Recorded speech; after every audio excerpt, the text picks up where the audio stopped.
Welcome to Attica Night Talk. Today we talk about a hot topic. A war has broken out on the border between Pakistan and Afghanistan.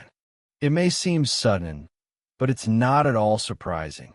The bill will be paid one day.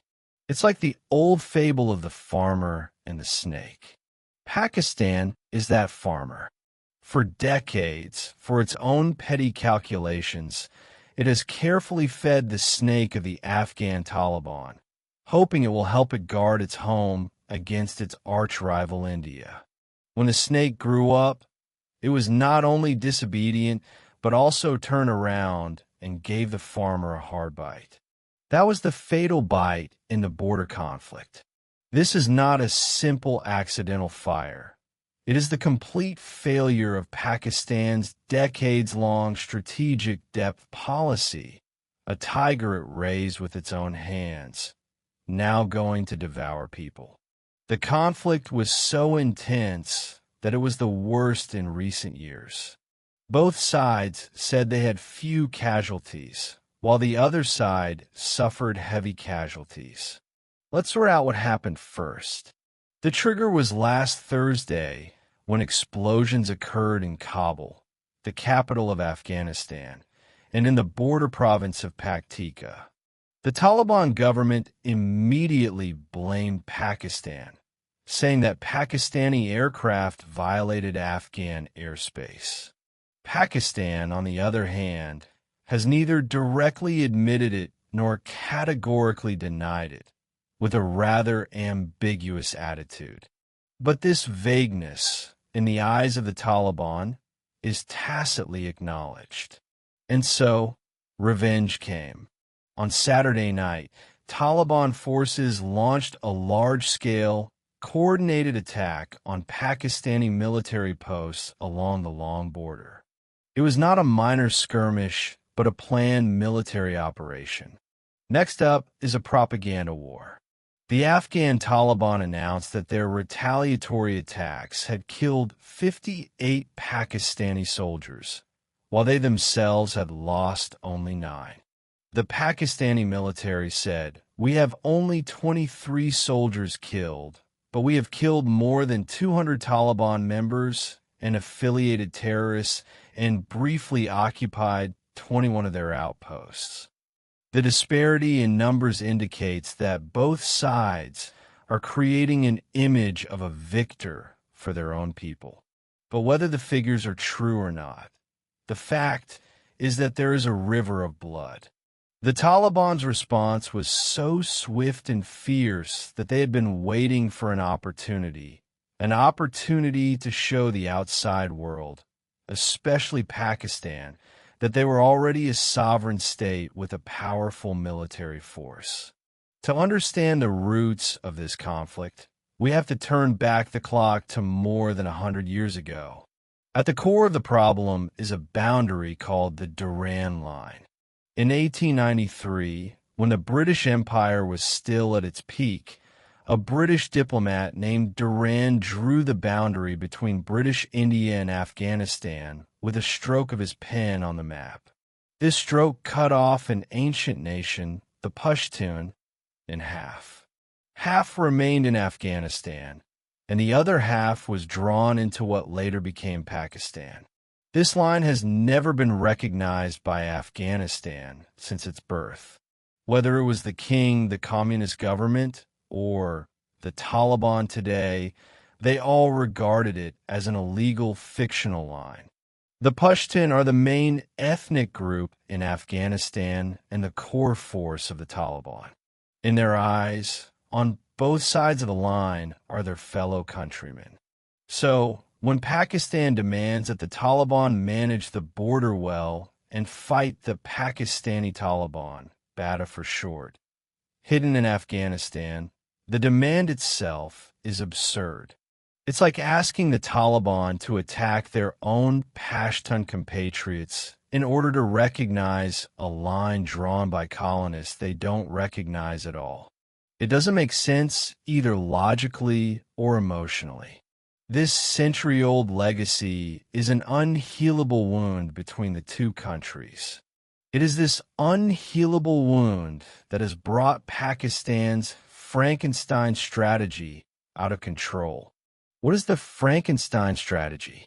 The Frankenstein strategy is when Pakistan's intelligence agency, ISI, in an attempt to counter India, has single-handedly fed and armed the Afghan Taliban, the Frankenstein, expecting it to establish a pro-Pakistan regime in Afghanistan and provide Pakistan with what is called strategic depth. From the birth of the Taliban in the 1990s to providing a refuge for it to rise again after its defeat in 2001, Pakistan has been the Taliban's midwife and nurse. But Pakistan has made a fatal mistake. It naively thought it could play a double game, defining the Afghan Taliban as good Taliban, friends, define the Batas, who carry out terrorist attacks in Pakistan, as bad Taliban, an enemy. But it forgets that good Taliban and bad Taliban are of the same origin.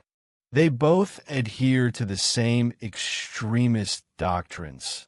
Both originated from Pashtun tribes, and Bata even publicly declared allegiance to the supreme leader of the Afghan Taliban. You can't support an ideology on one side of the border and expect it not to spread to the other.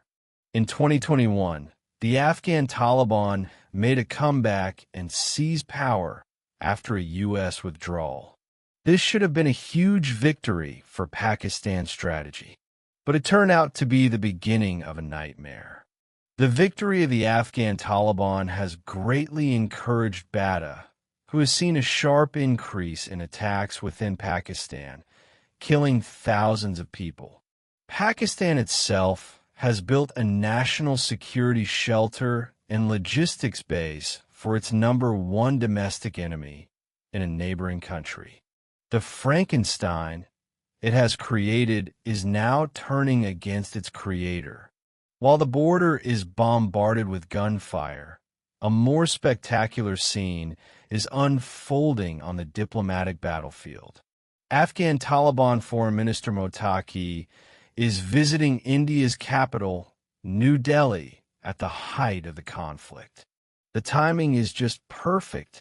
His meeting with the Indian Foreign Minister sent a clear signal to the world that the Afghan Taliban is no longer an agent for anyone. It has its own national interests and can make friends with Pakistan's sworn enemies. Even more humiliating is that the joint statement issued by Afghanistan and India actually supported India's sovereignty claim over Jammu and Kashmir. This amounts to a direct stab in Pakistan's most core national interests. The Pakistani Foreign Ministry flew into a rage and issued a statement strongly condemning it. India, in turn, went with the flow by announcing that it would upgrade its technical representative office in Kabul to an official embassy and offer more assistance.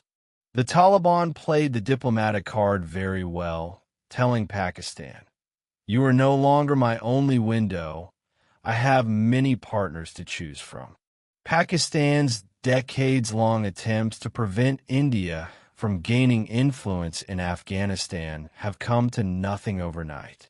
So the conflict we're seeing today is by no means accidental.